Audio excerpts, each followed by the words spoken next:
Hello दोस्तों, मेरा नाम है विनीत और मैं आपका स्वागत करता हूं मेरे channel technical for stock market. आज हम इस वीडियो के माध्यम से आपको बताएंगे कि कैसे आर्बिट्रेज कर सकते हैं आप स्टॉक मार्केट के अंदर, जब एक ही प्राइस को हम कई मंडियों में देखते हैं, कई एक्सचेंजों में देखते हैं और उनके प्राइस को हम कैलकुलेट करते हैं और वहां पर प्रॉफिट कमाते हैं। तो आइए। हेलो दोस्तों, मेरा नाम है विनीत और मैं आपका स्वागत करता हूं मेरे चैनल यू एंड मी पे। दोस्तों, जैसा कि आप जानते हैं कि हमने अपने चैनल के ऊपर एक सीरीज चलाई है, रोजाना कमाए 2 से 5 हज़ार रुपए।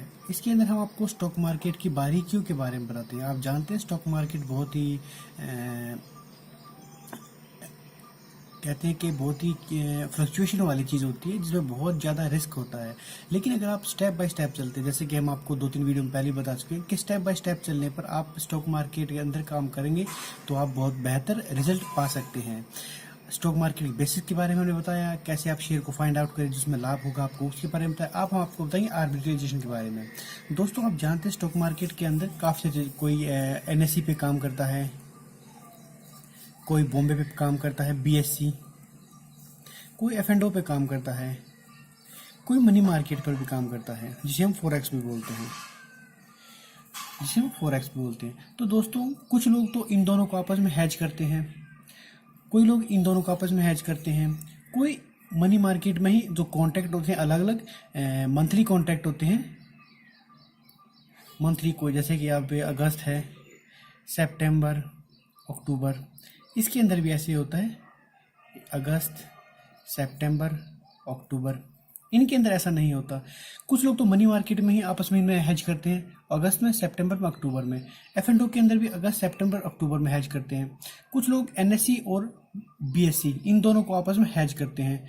कुछ लोग एनएससी और फ्यूचर को हैज करते हैं। तो इन सब चीज़ों को जो आपस में हैज करते हैं, एक मिनिमम नुकसान के तहत ज़्यादा से ज़्यादा प्रॉफिट कमाने के लिए जब हम अपनी पोजीशन को हैज करते हैं तो उसको हम बोलते हैं आर्बिट्रेजेशन, ताकि अपना नुकसान को हम मिनिमम से कम कर सकें, मिनिमम कर सकें और अपने प्रॉफिट को ज़्यादा से ज़्यादा करके हम वहाँ पे कमाइयाँ कर सकें हर रोज़।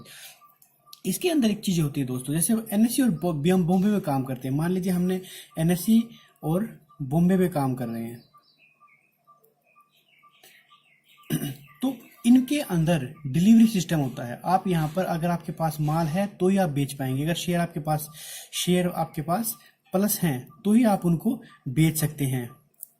अगर आपने बिना प्लस के ही शेयर माल बेच दिया, अपना शेयर सेल कर दिए, तो फिर आपको ऑक्शंस में जाना पड़ेगा, आपके शेयर की ऑक्शन लगेगी और जो भी एनएससी या बॉम्बे में आपने माल बेच के छोड़ दिया है तो उनके ऊपर आपको चार्जेस देने पड़ेंगे, आपको नुकसान उठाना पड़ेगा। इसलिए इनके अंदर हम डेली के डेली जीरो पोजीशन के साथ चलते हैं और इवनिंग में जीरो पोजीशन, यानी कि सुबह मॉर्निंग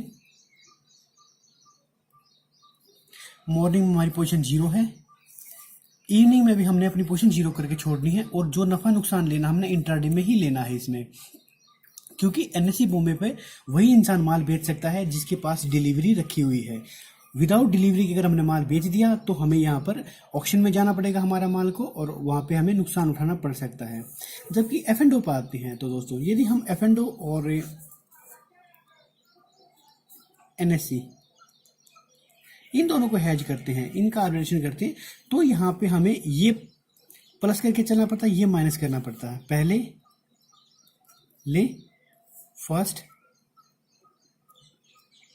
सेकंड, पहले एनएससी पे हम माल लेंगे और फिर यहाँ पर माल बेच देंगे।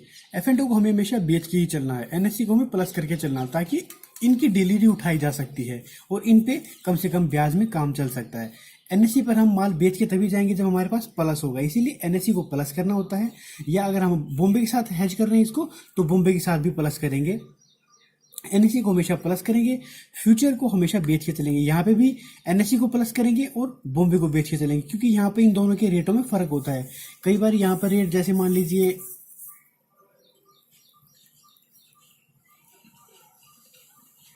यहाँ पे रेट 100 रुपये चला हुआ है, तो यहाँ पे हो सकता है 100 रुपये 30 पैसे हो, तो यहाँ पर हम प्लस करेंगे और यहाँ पर हम बेचेंगे। उसके बाद फ्लक्चुएशन होगी, जब भी मार्केट के अंदर फ्लक्चुएशन होगी, तो हो सकता है ये रेट आपको 100 रुपये मिल जाए और ये भी आपको 100 रुपये मिल जाए, तो बराबर हो जाएगा।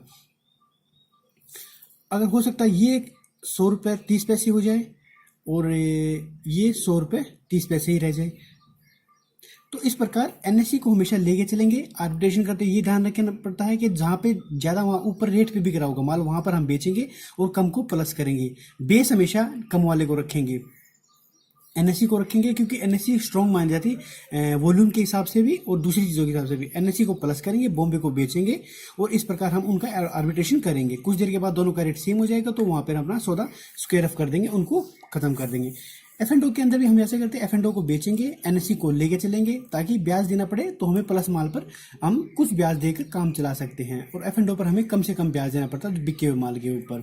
दूसरी बात, F&O के अंदर हम कॉन्ट्रैक्ट भी होते हैं, अगस्त का, सितंबर का और अक्टूबर का। इनको भी आपस में हम हैज कर सकते हैं, इनको भी आपस में हम हैज करके पोजीशन बना सकते हैं और उसके अंदर भी पैसा बना सकते हैं। क्योंकि जैसे जैसे अब एक्सपायरी आती है तो अगस्त के अंदर काम होना शुरू हो जाते, कम हो जाएगा, सितंबर के काम शुरू हो जाएगा, अक्टूबर के अंदर आपको कम वॉल्यूम मिलेगा। इसीलिए लोग अगस्त और सितंबर को हैज करेंगे और इनके अंदर पोजीशन डालेंगे। तो F&O और एनएससी में काम करेंगे तो हमें एनएससी को प्लस करना है, F&O को बेचना है। F&O के अंदर काम करेंगे तो हमें करंट के मंथ को प्लस करना है, यहाँ पे प्लस करेंगे और इसको हम बेच के चलेंगे ताकि नेक्स्ट मंथ बेचना हमें।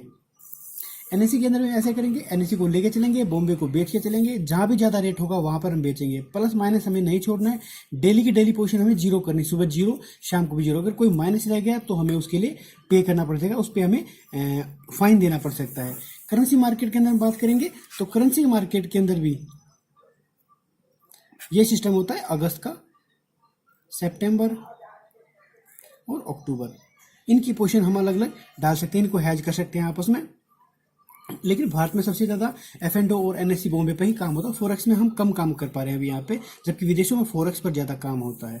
तो दोस्तों, एक छोटी सी इन्फॉर्मेशन हम आपको आर्बिट्रेशन के बारे में दी, जहाँ पर आप 2 से लेके 5,000 रुपये तक डेली कमा सकते हैं, अगर आप सही तरीके से एक पर्टिकुलर शेयर को फॉलो करके चलते हैं और उसके ऊपर काम करते हैं। सबसे बड़ी बात, वोलेटाइजेशन बहुत ज़्यादा होती है, बहुत ज़्यादा वॉल्यूम्स होते हैं, उनकी चालें समझना बहुत जरूरी था। तो जितना आप प्रॉफिट कमाना चाहें उसी के हिसाब से आप रिस्क भी लें। जितना रिस्क मिनिमाइज करके चलेंगे उतना ही आपको फ़ायदा रहेगा। छोटे छोटे स्टेप के हिसाब से आप सीखेंगे तो बहुत ही बेहतर रहेगा।